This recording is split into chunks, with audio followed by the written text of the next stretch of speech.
اس علاقے اپنے حلقے کے مسائل سے بخوبی آگاہ ہو.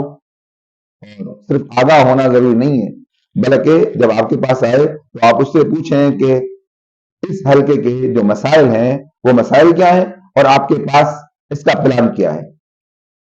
پلان بھی ہونا چاہیے. جب حلقے کے مسائل کا علم نہیں ہوگا اور اس کے اگر مسائل کا علم ہو بھی اور پلان نہیں ہوگا تو یقیناً بالیقین وہ مسائل کو حل کرنے میں ناکام رہے گا. تو یہ چیزیں اہم ہیں.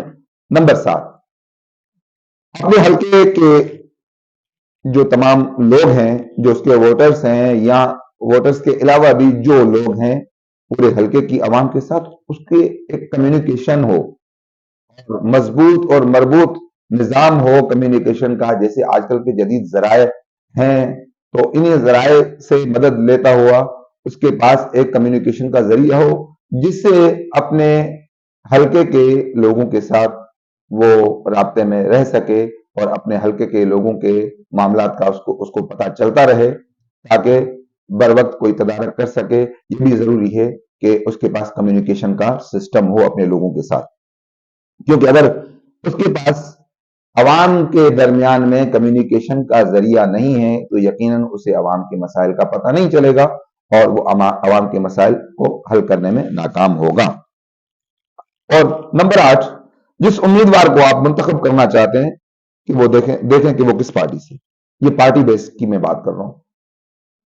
کہیں وہ ایسی پارٹی سے تو نہیں ہے کہ جس کی داخلی اور خارجی پالیسی کی وجہ سے وطن عزیز کا نقصان ہوتا ہو، اسلام کا نقصان ہوتا ہو. یہ دو چیزیں بڑی اہم ہیں. اگر کسی پارٹی کے داخلی یا خارجی پالیسیوں کی وجہ سے اسلام کو اور وطن عزیز کو نقصان ہوتا ہے تو یقیناً بالیقین ان کو ووٹ دینا یہ حب الوطنی کے بھی خلاف ہے. وطن کے ساتھ غداری کرنا ہے، قوم کے ساتھ غداری کرنا ہے.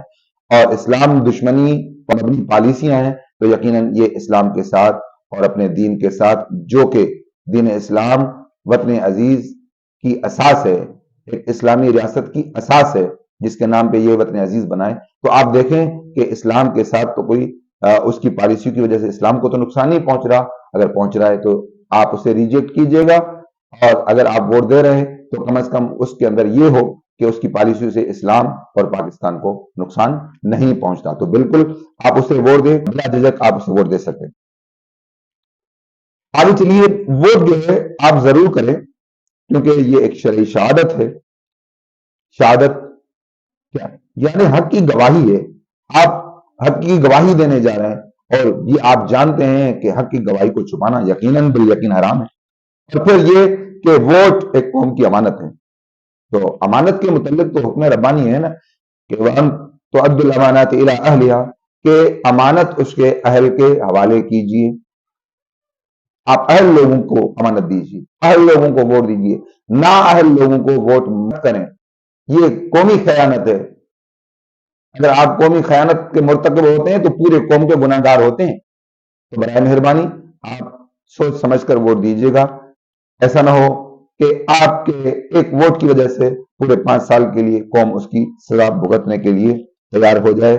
تو میں امید کرتا ہوں کہ آپ جو ہے اپنے ووٹ کے ذریعے سے وطن عزیز میں ایک انقلاب برپا کریں گے اور انشاءاللہ آپ کا ووٹ جو ہے قوم کی تقدیر بدلنے میں اہم رول پلے کرے گا.